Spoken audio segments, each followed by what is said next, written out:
जैसे कि आज हम आप लोगों को एक छोटा-सा बात बताने वाले हैं। इस चीज़ को थोड़ा ध्यान से सुनिएगा और समझिएगा चीज़ों को। क्योंकि अगर कोई कहते हैं जिस तरह से बच्चे लोग को कहें कि हम तो सर पढ़ते तो हैं, मेहनत तो करते हैं, लेकिन हमें याद नहीं रहता है।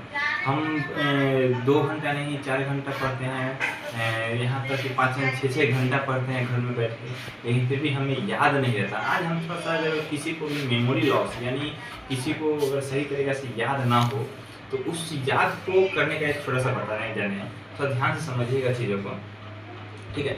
होता क्या है, एक्चुअल में होता क्या है, जो रियलिटी है, सच्चाई है इस बेसिस पे कि कोई भी लोग को एक्चुअल में होता क्या है कि मेमोरी लॉस होता नहीं, ठीक है? और दूसरी बात होता है कि जो भी बच्चे पढ़ते हैं, वो सबसे पहली बात जो होता है कॉन्सन्ट्रेट, उनमें कॉन्सन्ट्रेट नहीं होता है। और जो दूसरी बात होता है कि सोमवार से लेकर शनिवार के बीच में जो भी पढ़ें, तो पढ़ने के बाद जैसे कि एक उदाहरण समझ लीजिए कि हम एक अलमारी है और अलमारी में हम सोमवार से लेकर शनिवार तक जो कपड़ा था, तो हम जो क्या करेंगे कि रविवार को सब कपड़ा खींचे और सब कपड़ा को जैसे-तैसे ठूस के उसमें डाल दें। और डालने के बाद फिर जब हमको सोमवार को कपड़ा पहनना होता है यानी मंडे को कपड़ा पहनेंगे, तो उसमें से कपड़ा निकालेंगे, फिर उसको प्रेस करेंगे और प्रेस करने के बाद फिर हम कपड़ा पहनेंगे। यानी हमें टाइम वेस्ट हो रहा है इस जगह पे कहाँ, हमको कपड़ा निकालना है, प्रेस करना है।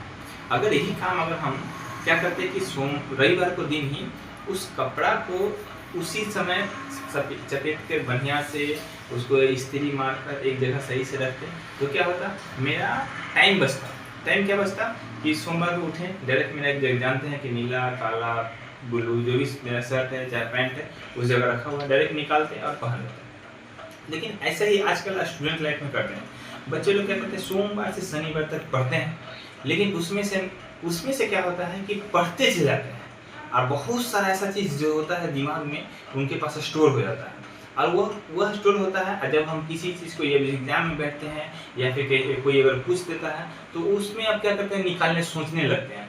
जैसे कि उदाहरण के तौर पर हमें दिया जाए, जैसे कि बिहार का राजधानी क्या है, तो बिहार का राजधानी में पटना है या रांची है, ऐसा सोचते हैं। ऐसा क्यों सोचते हैं, क्योंकि वो ठीक पहले अलमारी की तरह जो भी कपड़ा था वो सब पे चपेट के रख लेता था, नहीं वो जैसे तैसे सब पोंछ काछ के रख लेता, उस टाइप से रखा हुआ है। तो वैसे पढ़िएगा तो क्या होगा कि आपको याद भी नहीं रहेगा और साथ में कि स्टोर आप बोलिएगा कि हम पढ़ तो लिए बहुत सारा, हम पढ़ाई तो खूब करते हैं, लेकिन हमें याद नहीं होता है सही तरीक़ा से, हम एग्ज़ाम में हम लिख नहीं पाते। और कभी नहीं लिख पाइएगा आप लोग, सिस्टेमिक ढंग से पढ़िए। जैसे कहता है सिस्टेमिक जो होता है, सिस्टम जो होता है ना, उस हिसाब से अगर आप लोग पढ़िएगा और उसे समझिएगा